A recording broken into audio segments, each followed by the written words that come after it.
তোমাদের সবাইকে ওয়েলকাম। আশা করি সবাই ভালো আছো, সুস্থ আছো আর খুব খুশি খুশি আছো, তাই তো? এখন তো ক্রিসমাস চলছে, সামনে 1 জানুয়ারি, খুশি খুশি। আমিও খুশি আছি। একটা ছোট্ট মন খারাপ হয়ে গেছে সকালে, মানে সকালে আজকে ওয়াশিং মেশিনটা চালাবো বলে ওপরে গেছি, মানে জমা হয়েছে আমার, আমি তো আর রোজ কাচি না, মাঝে মাঝে কাচি। তো ওয়াশিং মেশিনটা চালাবো বলে ওপরে গেছি, গিয়ে চালু করে দিয়েছি। আর আমি তো প্রথমে জলটা ভরে নিয়ে তারপরে ডিটারজেন্ট দিয়ে তারপরে জামা কাপড়গুলো ভেজাই। তো জলটা ভরতে দিয়ে আমি নিচে চলে এসেছি। আমি এদিক ওদিক কাজ সেরে আবার যখন গেছি যে জলটা দেখি ভরা হয়ে গেছে কি বলে, তখন গিয়ে দেখছি একটুও জল নেই, মানে পুরো জলটা সঙ্গে সঙ্গে আউটলেট হয়ে যাচ্ছে। মানে আবার জানি না এটা কেন হচ্ছে, আবার মিস্ত্রি ডাকা ঝামেলা।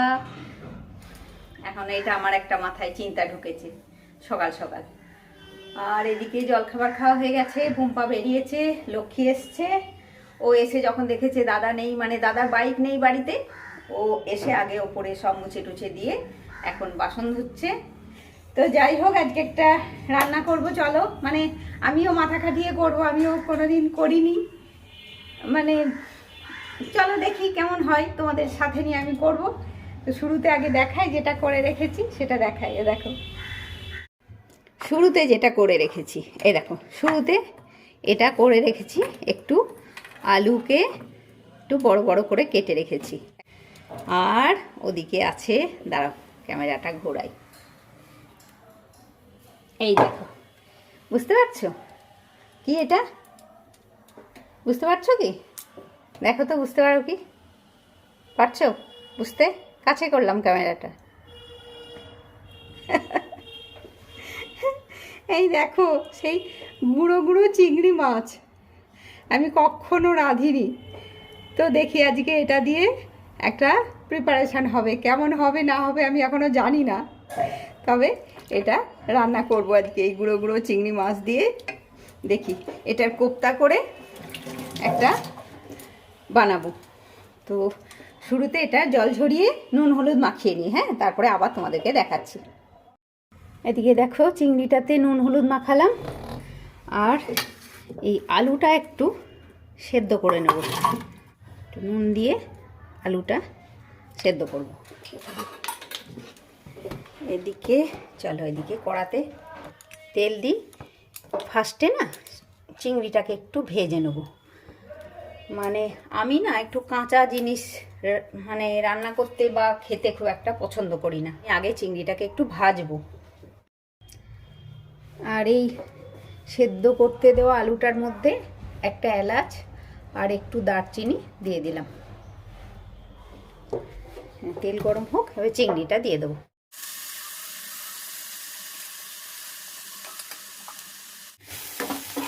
চিংড়িটা ভাজা হয়ে গেল, এবারে গ্যাসটা অফ করে দিই।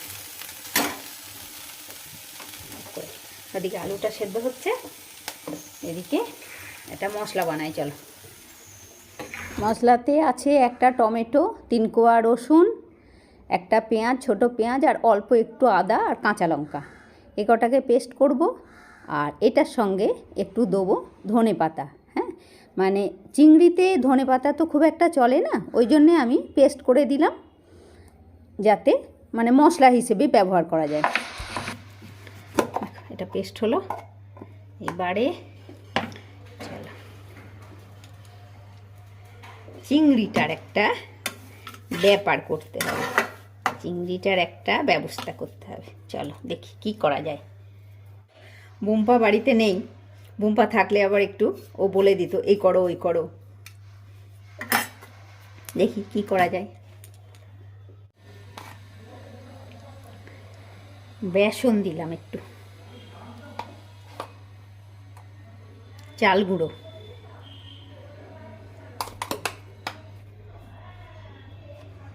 একটু জিরে গুঁড়ো,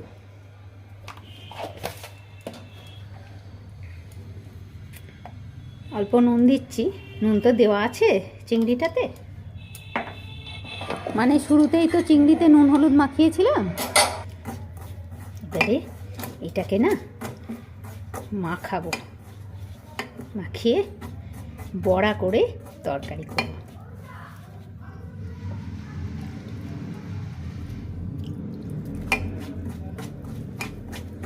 কাঁচা চিংড়িটা করলে কেমন একটা কাঁচা কাঁচা গন্ধ উঠবে না বলো?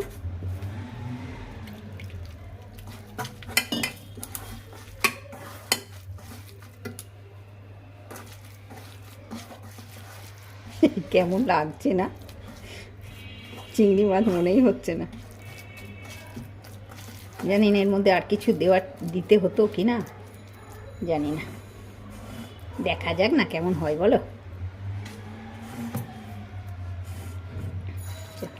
এটাকে বড়া হবে, এটা একটা প্লেটে তুলে রাখি, বাটিটাতে তুলে রাখি।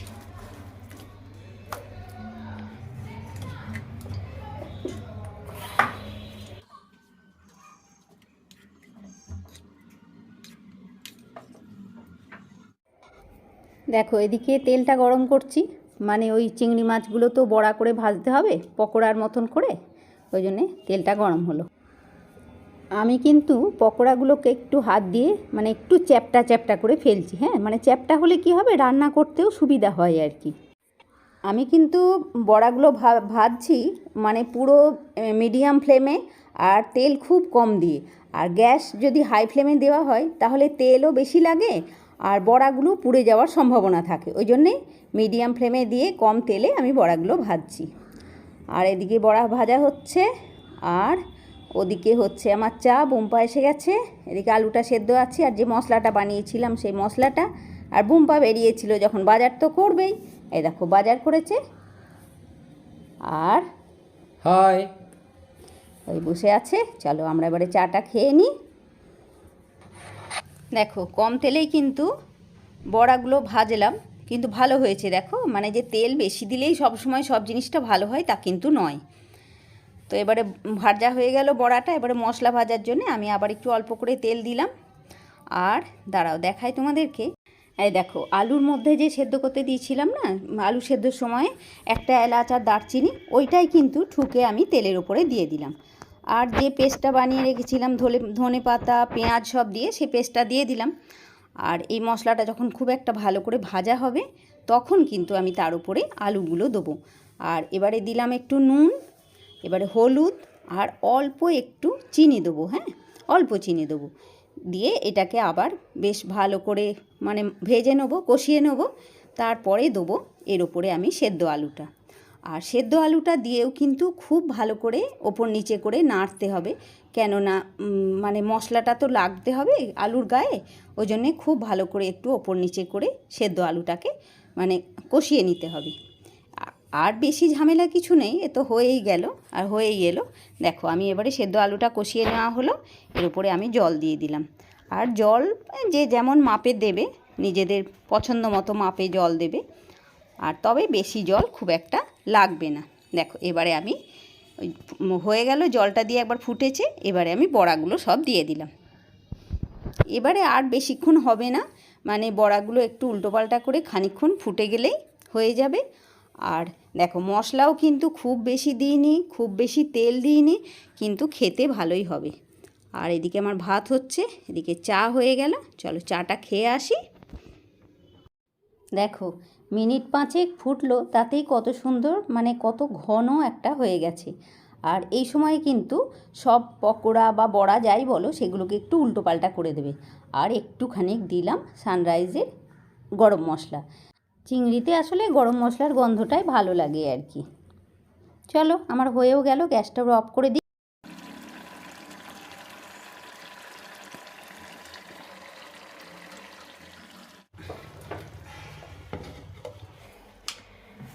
দেখো ওদিকে চিংড়ি মাছটা তো রান্না হয়ে গেছে, একটু ভাপটা ছেড়ে যাক আমি নামাচ্ছি। আর এই আদা ছিল, আদাটাকে পেস্ট করলাম। আদাগুলো একটু কাঁচা ছিল, কাঁচা আদা ছিল, ওই জন্যে দেখলাম গোটা গোটা রাখলে না নষ্ট হয়ে যাচ্ছে, ওই জন্যে পেস্ট করলাম। এবারে এটার ভেতরে ভরে ওই ফ্রিজের ট্রেটার মধ্যে রেখে দেবো। আর একটু নুন দিয়ে বাটলাম, মানে নুন দিয়ে পেস্ট করলাম আর কি, তাহলে খারাপ হবে না, ভালো থাকবে। ডিপ ফ্রিজে রাখলে আবার শক্ত হয়ে যায়, একদম জমে যাবে, ওই জন্যে ফ্রিজের ট্রেটার মধ্যে রেখে দেবো। এখনও অনেক দিন থাকবে আমার আদা। তবে আদা আমি বেশিটা সবসময় এই পেস্ট করে রাখি না, এমনি গোটা আদা রেখে দিই, কেননা অনেক সময় একটু কাশি হলে একটা টুকরো আদা মুখে দেওয়া যায়। আবার বিকেলের দিকে অনেক সময় যখন লিকার চা করি তখনও একটু আদা দিয়ে অনেক সময় করি। তো এরকম পেস্ট করে রাখলে তো আর সেটা হয় না, ওই জন্যে আমি পেস্ট করি না খুব একটা। কিন্তু এই আদাটা দেখলাম নষ্ট হয়ে যাচ্ছে, ওই জন্য পেস্ট করে দিলাম, শুধু আদা।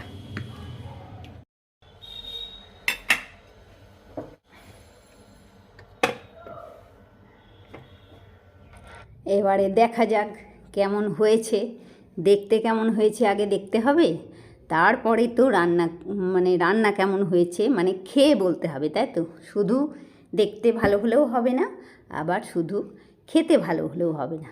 দেখা যাক। আমি তো রান্না করেছি, যত্ন করে ভালোবেসেই করেছি।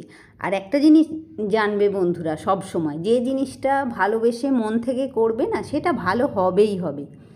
সেটা দেখতে ভালো হবে, খেতেও ভালো হবে, মানে সবটাই সুন্দর হবে। সব কিছুতে আমাদের মনটা আগে চাই, ভালোবাসাটা আগে চাই। চলো বোম্পাকে খেতে দিয়ে দিই, তারপরে ও খেয়ে বলুক কেমন হয়েছে না হয়েছে। দেখো আজকে হয়েছে ডাল, ওই চিংড়ি মাছের কোপ্তা কারি যাই বলো, আর ওর জন্য একটু মূলো ভাতে দিয়ে দিয়েছি। আর একটা কাঁচা লঙ্কা তো ওকে দিতেই হবে ভাতের ওপরে, আর মূলো ভাতেরটাতে একটু তেল দিতে হবে, আর পাশে একটু নুন দিয়ে দিই। তারপরে এই খেতে দিয়ে দিয়েছি, বসে যাও, বসো খেতে।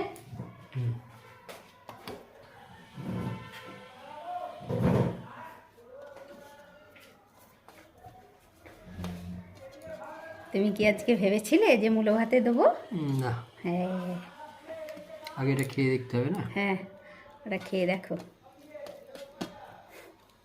অবশ্য একটা বড়া যখন ভাজছিলাম চিংড়ি মাছে, তখন একটা বড়াও খেয়েছে আগে।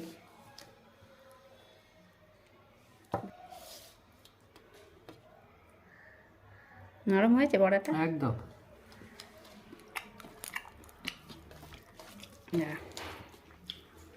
না বলো, খাও, খেয়ে বলো কেমন হয়েছে।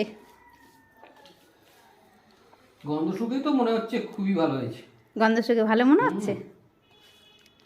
যা গন্ধ আসছে। চিংড়ি মাছ তো ওই জন্য গরম মশলা দিয়েছি। দারুণ। ওরকম বললে হবে না, রোজই দারুণ হয়েছে বলে দেবে, সেটা হবে কি? ফাটাফাটি। রোজই ফাটাফাটি বললে হবে না, এক একদিন খারাপ হয়েছে বলতে হবে না। খারাপ বলবো কি করে? খারাপ হয়নি তো কি করে বলবো? হয়নি তো। এটা চিংড়ি মাছের বড়া মনে হচ্ছে, মানে এটা না, খেতে মনে হচ্ছে গন্ধটা চিংড়ি মাছের রয়েছে না? হ্যাঁ, হ্যাঁ, চিংড়ি মাছের গন্ধটা রয়েছে বলো। ঠিক আছে, গন্ধটা রয়েছে না, স্বাদটাও চিংড়ি মাছের। হ্যাঁ, মুখে দিচ্ছি সেটা চিংড়ি মাছ। হ্যাঁ, ঠিক আছে, তুমি খাও। যাক, খেয়ে ভালো হয়েছে বললো, আমারও মনটা শান্তি হলো। তো ওদিকে ওর খাক, আমি এদিকে এটাকে একটু সাজিয়ে দিই। হ্যাঁ, কিন্তু সাজানোর সময় একটু ধনেপাতা দেবো। ধনেপাতা কিন্তু চিংড়ি মাছে চলে না। হ্যাঁ, কাঁচা ধনেপাতা চিংড়ি মাছে চলে না, আমি সাজানোর জন্য একটু দিচ্ছি। তো ঠিক আছে বন্ধুরা, আজকে আমি এখানে আমার ব্লগটাও শেষ করছি। তোমরা সবাই খুব ভালো থাকো বন্ধুরা, খুশি খুশি থাকো, নিজের ফ্যামিলির লোকজন নিয়ে খুব আনন্দে দিন কাটাও। আর অবশ্যই আমার সাথেও থেকো, লাইক কমেন্ট শেয়ার আর সাবস্ক্রাইব করতে কেউ ভুলো না।